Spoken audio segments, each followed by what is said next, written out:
સ્વરૂપ છે, તો સુબોધનીજી એ સ્વામીજીનું પ્રગટ સ્વરૂપ છે. તો જેટલા અંગના દર્શન કરવાનો અધિકાર જીવોને હતો, એટલા અંગના દર્શન મહાપ્રભુજી કરાવ્યા. કારણ કે બધા 12 સ્કંદ ઉપર ભાગવતજી પર ટીકા સુબોધનીજી નથી, 12 સ્કંદ ઉપર ટીકા નથી. તો સ્વામીજી સ્વરૂપ છે. જેટલા અંગનો અધિકાર હતો, તો હરિરાયજી તો એટલે કે નચદ્રષ્ટા સુબોધિની નરાધિરાધિકા નાથો વૃથાત્ત જન્મ ભૂતલે નાશ્રિતો વલ્લભાધીશો નચદ્રષ્ટા સુબોધિની. જેણે વલ્લભનો આશ્રય કર્યો નથી, સુબોધનીજીનું દર્શન કર્યું નથી, પ્રભુની સેવા કરી નથી, એનો તો જન્મ જ વૃથા છે. તો મહાપ્રભુજી तुम शरणागत आयो श्री वल्लभ, तुम शरणागत आयो और भागवत सुधा रस मत के अपनो पंथ जता. જેમ દધીનો સાગર હોય ને, દધીને મથીને માખણ નીકળે અને એ આપણે નિજજનોને આપીએ, એમ મહાપ્રભુજીને થયું. વિદ્યાપતામ ભાગવતે પરીક્ષા, આ તો વિદ્વાનોની પરીક્ષા છે ભાગવતજી. મારા નિજજનો રસિકજનો એને રસરૂપે કેમ પામે? વિદ્વાનો માટે ભલે પરીક્ષા હોય, ભક્તો માટે તો ગલિત ફલ છે. ભક્તો માટે તો ફલ છે, પરીક્ષા નથી, રસરૂપ ફલ છે, જેનો ભક્તો નિરંતર આસ્વાદ કરતા રહે. અને મહાપ્રભુજીએ પણ ભાગવત રૂપી અમૃતના સમુદ્રનું મંથન કરી અને આ રત્નો આપણને આપ્યા છે. જેમ સમુદ્ર મંથન થયું ને કેટલા રત્નો નીકળે, એમ મહાપ્રભુજીએ પણ ભાગવતજીનું મંથન કર્યું ને તો અનેક રત્નો પ્રગટ થયા. અને એની ચર્ચાઓ આપણા ભગવતીજનોએ કરી છે, હમણાં એનો વિસ્તાર નથી કરતો, સમયાભાવ છે, પણ અનેક રત્નો મળે. આ પુષ્ટિ ભક્તિ રૂપ આ નવનીત આપણને મળે છે. ભાગવતજી ઉપર જ આપણો સમગ્ર માર્ગ છે. આપણો સેવા ક્રમ લો, કીર્તનનો ક્રમ લો, આપણા ગ્રંથોનો ક્રમ લો, ભાગવતજીથી કંઈ પણ અલગ નથી. અરે સ્વયં વલ્લભનું સ્વરૂપ જુઓ ને. સપ્તશ્લોકીમાં શ્રી ગુસાઈજીના શબ્દોમાં કહું તો શ્રી ભાગવત પ્રતિપદ મણિવર ભાવાશુભૂષિતા મૂર્તિ શ્રી વલ્લભા વિલાસતનોતુ નિજદાસસ્ય સૌભાગ્યમ. ભાગવત પ્રતિપદ મણિવર, ભાગવતનું પ્રત્યેક પદ મણિ જેવું છે.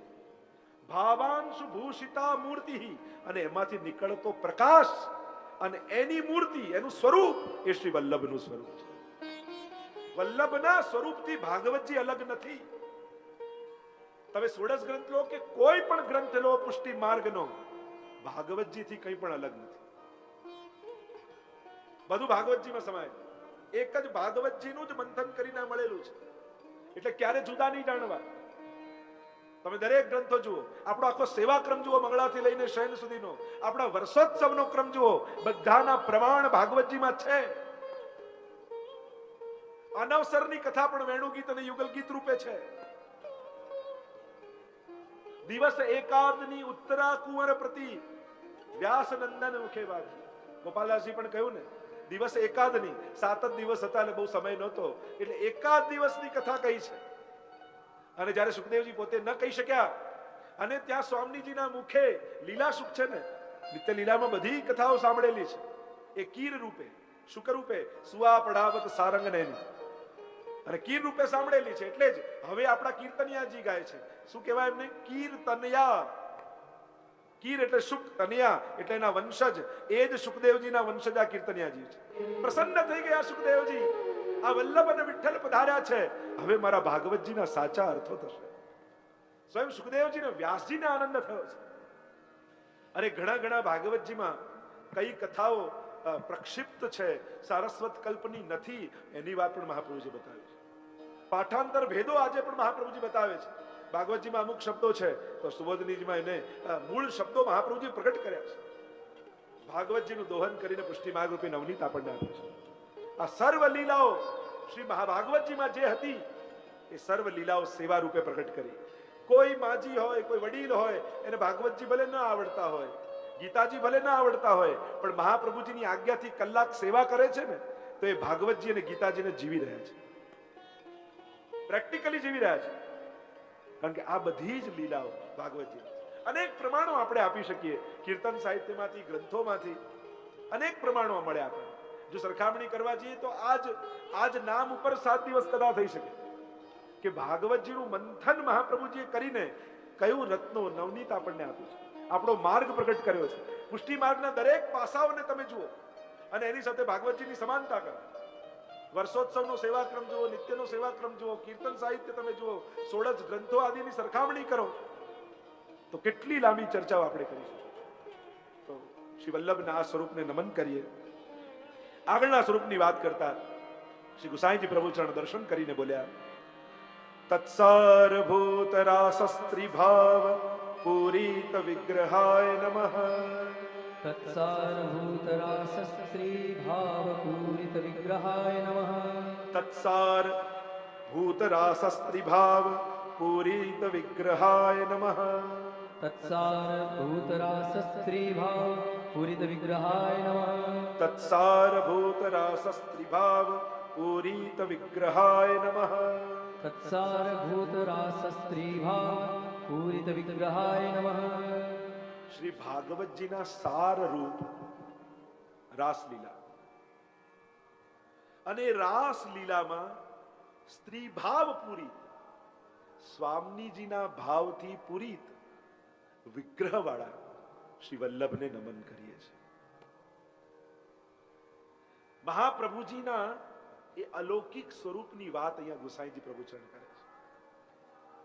તત્સાર ભૂત રાસ સ્ત્રી ભાવ. ભાગવતજીનો સાર ક્યાં છે કે હૃદય દશમસ્કંદ અને હૃદયના 5 પ્રાણ એ રાસ પંચાધ્યાય. તો એ રાસ પંચાધ્યાયીમાં એ ભાગવતજીના સાર રૂપ સ્ત્રી ભાવ પૂરિત એ રાસમાં રહેલું સ્વામીજીનું સ્વરૂપ. પહેલા જ આપણે કથા જોઈ ગયા, રાસમાં વ્રજભક્તોને ઉદાસ જોયા અને સ્વામીજીએ કહ્યું કે આ રસનો અનુભવ નિજ ભક્તોને જે ભૂતલ પર ગયા છે એમને આપવો છે. અને એટલે એ જ રાસમાં બિરાજતા સ્વામીજી વલ્લભ રૂપે ભૂતલ પર પધાર્યા છે. અને એટલે જ કહ્યું ભાગ્યન વલ્લભ ભૂતલાય. તો એ રાસ 3 સ્થાનો છે રાસના: વૃંદાવન, ગિરિરાજજી ને યમુનાજી. આ 3 સ્થાનો છે. અને આ 3 સ્થાનોમાં લીલામાં સ્વામીજીની પ્રધાનતા છે. અને એટલે જ પરમાનંદાસજીના ઘરે જ્યારે મહાપ્રભુજી પધાર્યા અને કહ્યું કછું ભગવત લીલા કો પદ ગાઓ, અને ત્યારે જ્યારે પરમાનંદાસજીએ ગાયું કે હરી તેરી લીલા કી સુધી આવે, અને એ સમયે મહાપ્રભુજીના હૃદયમાં એ સ્વામીજી ભાવ જાગૃત થઈ ગયો અને શ્રી વલ્લભ આચાર્ય દેહ છોડી સ્વામીજી સ્વરૂપ ધારણ કરી લીલામાં પધારી ગયા.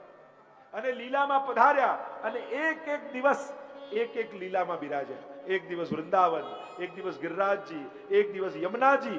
3 દિવસ સુધી મહાપ્રભુજી મૂર્છિત થયા અને આ પરમાનંદાસજી એક પદ ગાયું, હરી તેરી લીલા કી સુધી આવે. ડરી ગયા પરમાનંદાસજી જ્યારે 3 દિવસે નેત્રો ખોલ્યા મહાપ્રભુજીએ, અને ડર લાગ્યો કે ક્યાંક આ વખતે તો વલ્લભ પધાર્યા, ફરી ન પધારે, આજ પછી આ નહીં ગાઈએ મહાપ્રભુ.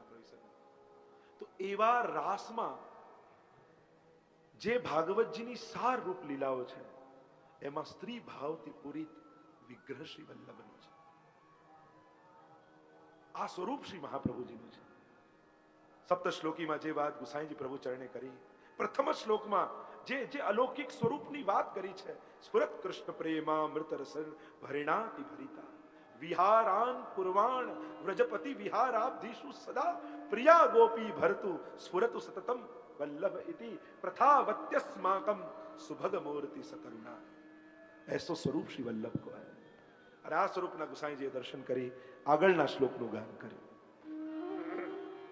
સાનિધ્યમાત્ર દત્ત શ્રી કૃષ્ણ પ્રેમા વિમુક્તિદ રાસલીલૈક તાત્પર્ય કૃપયૈતત કથાપ્રદ.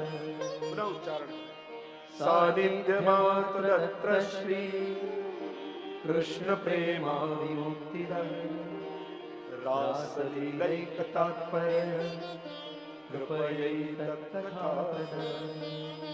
श्री गोसाई जी प्रभु चरण को दर्शन हुए और नाम का उच्चारण श्री गोसाई जी ने किया. सानिध्य मात दत्त श्री कृष्ण प्रेमणे नमः. सानिध्य मात्र दत्त શ્રી કૃષ્ણ પ્રેમણે નમઃ. સાનિધ્ય માત્ર દત્ત શ્રી કૃષ્ણ પ્રેમણે નમઃ. સાનિધ્ય માત્ર દત્ત શ્રી કૃષ્ણ પ્રેમણે નમઃ. સાનિધ્ય માત્ર દત્ત શ્રી કૃષ્ણ પ્રેમણે નમઃ. સાનિધ્ય માત્ર દત્ત શ્રી કૃષ્ણ પ્રેમણે નમઃ. સાનિધ્ય માત્ર દત્ત શરણ આયે સોહિતા નિકટ આવતા સાનિધ્યમાં આવતા દત્ત શું આપે? શ્રી કૃષ્ણ પ્રેમણે ઠાકોરજીનો પ્રેમ આપે છે. ભગવત પ્રેમ જો પુણ્યો કરવાના ઉપાય ઘણા બધા શાસ્ત્રોએ આપ્યા. આ કરો તો આ પુણ્ય, આ કરો તો આ પુણ્ય, આ કરો તો આ પુણ્ય, અનેક પુણ્ય કરવાના ઉપાયો શાસ્ત્રોએ આપ્યા છે. પણ ભગવત પ્રેમ પામવાનો ઉપાય ઉપનિષદ તો એમ કહે કે યમે વૈશ્ય વૃણુતે તેન લભ્ય, જેના વર્ણનો વિચાર કરે ને મળે. પણ ત્રણ તત્વ એવા છે જે ભગવત પ્રેમ આપી શકે છે. પહેલું તત્વ મુકુંદ રતિવર્ધિની જયત પદ્મવંદના.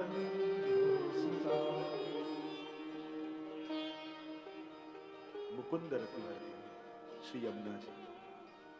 યમુનાજી એવું તત્વ છે જે ભગવત પ્રેમ આપે. યમનાષ્ટકની ટીકામાં જ આચાર્યોએ કહેલું છે, ભગવાન વિરહમ દત્વા ભાવવૃદ્ધિમ કરોતિ તથૈવ યમુના સ્વામી સ્મરણાત સ્વીય દર્શનાત અસ્માદ આચાર્ય વર્યાસ્તુ બ્રહ્મ સંબંધ કરણાત તાપ ક્લેશ પ્રદાનેન નિજાનામ ભાવવર્ધકા. આ ત્રણેય જણા ભાવનું વર્ધન કરે છે. તો પહેલું તત્વ શ્રી યમુનાજી. યમુનાજીનું જે જીવ આરાધન કરે, ભક્તિ હેતુસ્તુ યમુના, એમ મહાપ્રભુજીએ કહ્યું. ભક્તિના હેતુરૂપ શ્રી યમુનાજી છે. ભાવનું દાન થશે, કૃષ્ણ પ્રેમનું દાન થશે. કારણ એ શોભાને ધારણ કરવા વાળા છે. સ્મર પિતુ શ્રીયમ બિબ્રતિમ, પ્રભુના ચરણારવિંદથી જેની શોભા છે અને અધરામૃતનું જે દાન કરે છે એવા શ્રી યમુનાજી છે. યમુનાજીની શોભા શેનાથી? કૃષ્ણ આશ્રય પ્રેમ આપનારા શ્રી યમુનાજી. બીજું તત્વ શ્રી ગિરિરાજ બાબા. ગિરિરાજજી પ્રેમનું મૂર્તિમંત સ્વરૂપ છે, ઘનીભૂત સ્વરૂપ છે. લોકો લૌકિક માંગવા જાય ઠીક છે, આપી પણ દે. ગિરિરાજજી પાસે જાઓ, ભગવત પ્રેમ માંગો. ગિરિરાજજી જેવો ભગવદી આ ભૂતલમાં બીજો કોઈ નથી. તમને કોઈ સત્સંગ કરવા માટે વૈષ્ણવ ન મળતો હોય ને, એમ થાય કે કોઈ ભગવદી મળતા નથી, તો ગિરિરાજજીનો સંગ કરો. આપણને તો મનમાં એક જ બેઠું છે કે કંઈક તકલીફ હોય તો ગિરિરાજજી પાસે જવું. હવે આ ભવરોગ લાગ્યો છે, સૌથી મોટી તકલીફ છે. એ માણસને સમજાતી નથી, દેખાતી નથી. જે રોગ સાચે સાચો સાચી બીમારી છે ને એ માણસને ખબર જ નથી. દેહના રોગ માટે જાણીને દોડીએ છે. સાચો તો ભવરોગ છે. કોઈ શ્રેષ્ઠ ભગવદીય હોય પ્રગટ હમણાં ભૂતલ પર, તે ગિરિરાજજી છે. અંતાય બદ્રીર બલા હરિદાસ વર્યો. કારણ કે જેનો સંગ ગોપીજનોએ કર્યો, તો વિચાર કરજો કેવા ભગવદીય છે. તેનાથી પુલિંદજીઓ પૂર્ણા પુલિંદ ઉરુગાય પદાબ્જ રાગ. વેણુ ગીતમાં કહ્યું પુલિંદીઓને પૂર્ણ કહ્યા. તો પ્રશ્ન જગાવ્યો મહાપ્રભુજી, કોઈને પૂર્ણ ન કહ્યા, આ પુલિંદીઓને પૂર્ણ કેમ કહ્યા? ક્યાંથી પૂર્ણ થઈ ગયા? એ તો સુબોધનીમાં મહાપ્રભુજી કહે એ પૂર્ણ એટલા માટે થયા કે હરિદાસ વર્ય એવા ભગવદીનો સંગ થયો છે. સંગ વગર પૂર્ણ કેમ થવા? અને એટલા માટે પુલિંદજીઓને પૂર્ણ કહ્યા, ભગવદીનો સંગ છે. તો જેને ગોપીજન ભગવદી કહેતા હોય, વિચાર કરો એ કેવા ભગવદી હશે. આપણે જેમ કોઈ ગુરુજન કે આ ભગવદી છે, આનો સંગ કરજો, તો આપણને કેવો અહોભાવ થાય કે જેને ગુરુદેવ જેને ભગવદી કહેતા હોય તો કેવા વૈષ્ણવ છે. તો સિરમોર પ્રેમની ધ્વજા જેને કહેવાય, ગોપી પ્રેમ કી ધ્વજા, એવા ગોપીજનો જેને ભગવદી કહેતા હોય, તો ગિરિરાજજી કેવા ભગવદી છે. વિચાર તો કરો, એમનાથી મોટો કોઈ ભગવદી નથી. અને ત્રીજું તત્વ કૃષ્ણ પ્રેમ આપનારું શ્રી વલ્લભ તત્વ છે. સાનિધ્ય માત્ર દત્ત શ્રી કૃષ્ણ પ્રેમણે નમઃ. સાનિધ્ય માત્રથી યમુનાજી સ્મરણથી પ્રેમ આપશે, ગિરિરાજજી સંગથી પ્રેમ આપશે, અને વલ્લભ સાનિધ્યથી પ્રેમ આપશે. આ ત્રણેય તત્વ પ્રેમનું દાન કરે. શ્રી વલ્લભ સાનિધ્યમાં નિકટ નેક જો બેઠો છાય, ક્ષણવાર પણ એ કલ્પવૃક્ષ રૂપ વલ્લભની છાયમાં કોઈ બેસી ગયું ને, એને ભગવત પ્રેમથી ભરી દેનારા શ્રી મહાપ્રભુજી છે. વાર્તા સાહિત્ય તમે વાંચો, કોઈ પરીક્ષા કરવા આવ્યું, કોઈ કંઈક માંગવા આવ્યું, કંઈક મેળવવા આવ્યું, કોઈ શાસ્ત્રાર્થ કરવા આવ્યું, પણ સાનિધ્યમાં આવ્યું એટલે કૃષ્ણ પ્રેમના રંગે રંગી નાખ્યા મહાપ્રભુજી. કેવા કેવા ચરિત્રો તમે વાર્તા સાહિત્યમાં જુઓ તો ખરા. રૂપપુરારીદાસ તો શિકારી મરેલા પક્ષીઓ લટકાવીને આવે. મારો ઉદ્ધાર થાય. કૃષ્ણ પ્રેમે રંગી દીધા. ગુસાઈજી પાસે પેલો કંજૂસ આવ્યો, સેવા તો કરીશ પણ એક રૂપિયો ખર્ચ ન થવો જોઈએ. આ તમારા પુષ્ટિ માર્ગમાં ખર્ચો બહુ. સેવા તો કરું આપ કહો છો, એક રૂપિયો ન ખર્ચો. એવા કંજૂસને પણ માનસી સેવા ગુસાઈજી આપી. પેલા દૂધમાં હાથ નાખ્યો ને ખાંડ કાઢવા માટે, ઠાકોરજી હાથ પકડ્યો, આમાં તારું શું જાય છે? નથી દૂધ નથી ખાંડ, માનસી છે. તો કંજૂસ સ્વભાવ ને એટલે હાથ નાખ્યો. એટલે ઘણી વાર કૃપા થઈ જાય પણ જીવ જો વૃત્તિ ન બદલે તો પાછો અંતરાય થઈ જાય. જીવે પોતાની વૃત્તિ છોડવી તો કૃપાના પાત્ર છોડાય. આપણો અઠાગ્રહ, આપણો દુરાગ્રહ. લોકોને કૃપા પણ પોતાના ટાઈમે જોઈએ છે. હું કહું છું કૃપા કરો કરતા નથી. એમ પોતાના ટાઈમે કૃપા થાય. કૃપાની તો પ્રતીક્ષા કરવી પડે. આપણો ઉદ્વેગ એટલે જ હોય છે કે કૃપા આપણને આપણા ટાઈમે જોઈએ છે. મને ભાવ થાય, મેં વિચાર્યું ત્યારે એ ટાઈમે કૃપા. તો કૃપા એવું આપણા ટાઈમે ન હોય. એની તો અંબોદસ્ય સ્વભાવ એમ સમય વારી મુંચતી તથાપી ચાતક ખિન્ન રટત્યેવ ન સંશય. વિજ્ઞપ્તિમાં ગુસાઈજી આજ્ઞા કરે, એ ચાતક પક્ષીને ખબર હોય છે કે મારે તો સ્વાતિ જલનું બિંદુ પીવાનું છે અને વર્ષમાં ત્યારે જ પડવાનું છે, છતાંય આખો વર્ષ પ્રતીક્ષા કરતું રહે છે. એનું ધૈર્ય ખૂટતું નથી. કારણ કે જેનામાં ધૈર્ય ન હોય એનો પ્રેમ છલકાઈ જતો હોય છે, ઢોળાઈ જતો હોય છે. એટલે પ્રેમ ધૈર્યના પાત્રમાં ટકતું હોય છે. એટલે ધૈર્યના પાત્ર વગર પ્રેમ બહુ વાર ટકતું નથી, એ ઢોળાઈ જાય છે. એટલે પ્રતીક્ષા મહત્વની છે. તો સાનિધ્ય, શ્રી વલ્લભ તો સાનિધ્ય માત્રથી પ્રેમનું દાન કરવા વાળા છે. જે જન સાનિધ્યમાં આવ્યા મહાપ્રભુજીએ ભગવત સેવા પધરાવી અને કૃષ્ણના રંગે રંગી દીધા. એમ કહી આગળનું નામ દર્શન થયા ગુસાઈજીને અને ગુસાઈજીના મુખમાંથી શબ્દો સર્યા, વિમુક્તિદાય નમઃ, વિમુક્તિદાય નમઃ, વિમુક્તિદાય નમઃ, વિમુક્તિદાય નમઃ, વિમુક્તિદાય નમઃ. વિમુક્તિદાય નમઃ. વિમુક્તિ, મુક્તિનું દાન કરનારા શ્રી મહાપ્રભુજી છે. તો આપણને ત્યાં મોક્ષ આપનારા મહાપ્રભુજી છે. તો કહ્યું ના, આ ધર્મ અર્થ કામ અને મોક્ષ સાધારણ જીવોના જુદા છે અને પુષ્ટિ માર્ગીઓના જુદા છે. મોક્ષ શું છે પુષ્ટિ માર્ગમાં? અરે મુક્તિ જ કરવી હોય તો પ્રેતોની યોની ક્યાંથી મુક્તિ કરી મહાપ્રભુ? કેવલ મહાપ્રભુજીનું વસ્ત્ર ધોવા ગયા અને વસ્ત્રને આમ ઝાટક્યું અને એમાંથી છાંટા ઉડ્યા ને તોય પ્રેત યોનીઓ મુક્ત થઈ ગઈ. એના માટે મહાપ્રભુજી કઈ હાથ લાંબો કરવાની જરૂર નથી હોતી. શ્રી વલ્લભના ધરેલા વસ્ત્રો મુક્તિનું દાન આપી દે. સત્સંગમાં વગાડેલી 5 તાળીનું ફળ આપ્યું તોય મોક્ષ થઈ ગયો પ્રેતનો. કેટલા પ્રસંગો! તો મુક્તિ માટે વલ્લભ. અરે સત્સંગમાં તાળી વગાડો ને, મહાપ્રભુનું કીર્તન ચાલતું હોય તમે તાળી વગાડી અને એ તાળી એટલું પુણ્ય આપે છે. વાર્તા કહે છે કે પ્રેતોના ઉદ્ધાર થઈ જાય. અનેક પ્રસંગો આવા 84 વૈષ્ણવમાં છે. કેવલ સત્સંગના ફળ આપવા માટે એક જારી ભર્યાનું પુણ્ય આપ્યું તો ઉદ્ધાર થઈ ગયો. તો મોક્ષ માટે શ્રી વલ્લભના શ્રમ આપવાની જરૂર જ નથી. વલ્લભનું સ્મરણ કરો તો મુક્તિ થઈ જાય. એવા પ્રમાણ છે. તો કઈ મુક્તિ આપે છે? મોક્ષ કયું? મહાપ્રભુજી આજ્ઞા કરી છે ગ્રંથોમાં, પુષ્ટિ માર્ગે હરિર દાસ્યમ ધર્મ, અર્થો હરિરેવહી, કામો હરિર દિદૃક્ષૈવ, મોક્ષ કૃષ્ણસ્ય ચેત ધ્રુવમ. અહીંયા ધર્મ કયો? પ્રભુની સેવા એ વૈષ્ણવનો ધર્મ. અર્થ કયો? અર્થો હરિરેવહી, પ્રભુ જ અર્થરૂપ છે. કામ કયો? કૃષ્ણ દર્શનની લાલસા, એ જ વૈષ્ણવનું કામ. તો મોક્ષ કયો? મોક્ષ કૃષ્ણસ્ય ચેત ધ્રુવમ. આ ચિત્ત ભગવાનના ચરણે ચોંટી જાય એ જ વૈષ્ણવની મુક્તિ છે. મોહનું મરી જવું ને મોહનમાં મનનું લાગી જવું એ જ મોક્ષ છે. આ મન ભગવાનનું થઈ જાય એ જ મોક્ષ. તો વલ્લભ કઈ મુક્તિ આપે છે કે આ અનેક જન્મોથી ભટકતું મન, જેને લૌકિક કરવાની જ આદત પડેલી છે, એને પકડીને ઠાકોરજીના ચરણોમાં લગાડી દે. આ જ વૈષ્ણવની વલ્લભે આપેલી મુક્તિ છે. આ જ મોક્ષ છે. વૃત્રાસુરે જયારે ચારે ધર્મ અર્થ કામ મોક્ષ બતાવ્યા ત્યારે મોક્ષ પુરુષાર્થ વૃત્રાસુર બતાવતા બોલેલા. વૃત્રાસુર કહે કે મુક્તિ કઈ છે વૈષ્ણવ માટે? મોક્ષ કયું છે? કે આ મારું મન સંસારમાં ક્યાંય ન લાગે, ઘરમાં નહીં, સ્વજનોમાં નહીં, ધનમાં નહીં, ક્યાંય નહીં. મારું મન પ્રભુ આપનામાં લગાડજો. આપના ભગવદી જનોનો સંગ આપજો. કારણ કે ભગવદી જનોનો સંગ એ મુક્તિ કરતા પણ અધિક આનંદ આપનારો છે. અને ભગવતીજનોના સંગથી મને અનાસક્ત ભાવ જાગે અને મારું ચિત્ત પ્રભુના ચરણોમાં લાગી જાય. આ મુક્તિ છે. ચેતસ્તત પ્રવણમ સેવા, જેને કહે ચિત્ત પ્રભુમાં પરવાઈ જવું, એ જ સેવા. મને ભગવાનનું બની જવું, એ જ મોક્ષ. અને એવું મુક્તિ આપનારા મહાપ્રભુજી છે. વાર્તા સાહિત્ય તમે જુઓ, કેટલા પ્રસંગો મળશે તમને.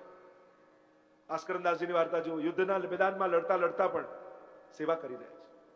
આ વાત, આ શ્રદ્ધા. વાઘાજી રાજપૂતની વાર્તા જુઓ, યુદ્ધના મેદાનમાં લડવા જઈ રહ્યા છે અને યાદ આવ્યું, ઠાકોરજીએ જતાવ્યું, અરે પૂરણપોળી ભોગ તો દરી પણ ઘી ઓછું છે, ગળામાં કૂચે છે. પાછા આવ્યા યુદ્ધના મેદાનમાં, દોડતા દોડતા અપરસ કરી અંદર ગયા અને ઘી મૂકી દીધું, પણ એટલા ઉતાવળમાં ગયા કે જોડા કાઢવાનું જ ભૂલી ગયા. અને જે પ્રસાદ લેવા આવેલા ને, એમને વૈષ્ણવનો ભાવ ન દેખાયો, પણ જોડા દેખાયા. મોટા ભગવતી બને છે, જોડા પહેરે સેવામાં. જાઓ પ્રસાદ નહીં લઈ, ભાવ ન દેખાય, જોડા દેખાય. અને જેને જોડા દેખાય ને એને જોડા જ પડે. પાછા ગયા, અન્ન જળનો ત્યાગ કર્યો, વૈષ્ણવ ભૂખ્યા ઘરેથી ગયા, મારાથી કેમ લેવાય? ગુસાઈજીએ કૃપા કરી. તો મહાપ્રભુજીની કૃપા જેના. અરે આસ્કરણદાસજી સેવામાં બેઠા હતા, પાછળ કોઈ ચોર આવ્યો ને તીર માર્યું, આર પાર નીકળી ગયું, લોહીથી ખરડાયેલા વસ્ત્રો છે, ચિત્ત સેવામાં છે. ચાકરે આવીને કહ્યું કે આપણે તીર વાગ્યું, ત્યારે એમને ભાન હતું. આવું ચિત્ત ભગવાનમાં લાગે. એવા તો અનેક પ્રસંગ તમે દરેક ભગવતીઓની વાર્તામાં તમે જુઓ. અમ્મા ક્ષત્રાણીનો પ્રસંગ જુઓ, કેવું ચિત્ત પ્રભુમાં છે. બંને નાના બાળકો જતા રહ્યા, રોજ ઠાકોર સાથે ખેલતા એ બાળકો. પણ પહેલા મોટો દીકરો ગયો, નાનો દીકરો ગયો. સેવાથી પહોંચીને બહાર આવીને રડે છે. લાલનથી સહન ન થયું કે માજી રડે ને મને નથી ગમતું. એટલે પ્રભુ આગળ બેઠા હોય તો બહુ રડ નહીં કરે, પ્રસન્ન રહે, પ્રસન્ન ચિત્તે રહે. કારણ કે ભક્ત રડતો હોય ને તો પ્રભુને આનંદ નથી આવતો. એટલે જ્યારે પ્રભુ સન્મુખ હોઈએ ત્યારે પ્રસન્ન ચિત્તે ઠાકોરજી આગળ બેસો. ઘણાના તો નળ ખુલ્લા જ હોય, ઘણાને કેવું પડે ભાઈ ટાંકી ખાલી થઈ જશે, બંધ કરો. તો વિરહ તો અનવસરમાં છે. પ્રભુની સન્મુખ તો પ્રસન્ન ચિત્તે રહે, હસતા રહેવું, તો પ્રભુને આનંદ આવે, પ્રભુને પ્રસન્નતા થાય. અને અમ્માને રડે ગમે નહીં. ગુસાઈજીને ફરિયાદ કરી કે આપની સેવક રડે છે, મને નથી ગમતું. ગુસાઈજી આવ્યા, સમજાવવા લાગ્યા, અરે અમ્મા રડો છો કેમ? બાળક ગયા દુઃખનો વિષય છે, પણ તમારા સાચા બાળક તો આ નવનીત લાલ છે. બાળક એ છે, ઠાકોરજી છે. અમ્માએ જે જવાબ આપ્યો, સાધારણ વ્યક્તિ તો વિચારી ન શકે. અમ્માએ કહ્યું, એટલા માટે નથી રડતી કે દીકરાઓ ગયા, પણ મારા દીકરા જોડે રોજ ઠાકોરજી ખેલતા, મને તો રડવું એટલે આવે છે, મારા ઠાકોરજીના ખીલોના જતા રહ્યા, મારા લાલન એકલા પડી ગયા, એટલા માટે રડું છું. આવો ભાવ આ મુક્તિ કરતા મોટો નથી. મહાપ્રભુજી જે આપ્યું, મુક્તિ તો વ્યાંટી દેવામાં આવે. મુક્તિ એ બહુ મોટું નથી. આપણે ત્યાં તો ભાવનું દાન મહાપ્રભુજીએ કર્યું. તો વિમુક્તિદાય નમઃ એમ કહીને કહ્યું, આપ તો આ પરમ ફલરૂપ મોક્ષ આપનારા છો.